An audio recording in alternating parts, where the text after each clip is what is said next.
A Cleveland woman who spent nearly 3 months on the run after escaping police custody learned her punishment. 19 Investigates Mike Mason uncovered the surprising turn of events. She's no longer facing a number of felonies. This is a story you'll see only on 19 News. Even though a grand jury did indict Antoinette Henderson on multiple felonies, now that she's struck a plea deal, they're all gone. 35-year-old Antoinette Henderson had her day in court this week after being on the run for nearly 3 months. Turn around for me. Put your hands behind your back. Put them together like you're praying. It began when she was arrested in January for theft at a University Heights Target.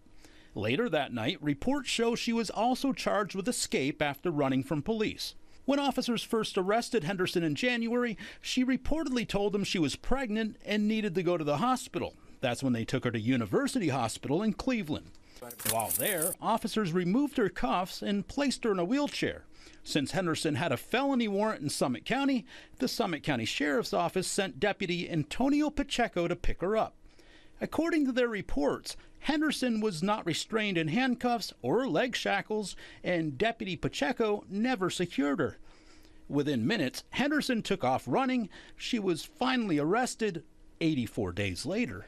This week, Cuyahoga County Common Pleas Judge William McGinty sentenced Henderson to 18 months probation. But court records show he also gave her credit for 84 days, which happened to be the time she spent incarcerated and the exact number of days she spent on the run.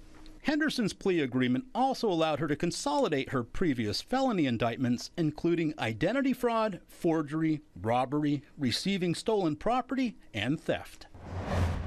The judge ordered Henderson to live at a minimum security facility in Akron, where she must complete treatment. If she doesn't, she could be sent to prison for up to 18 months.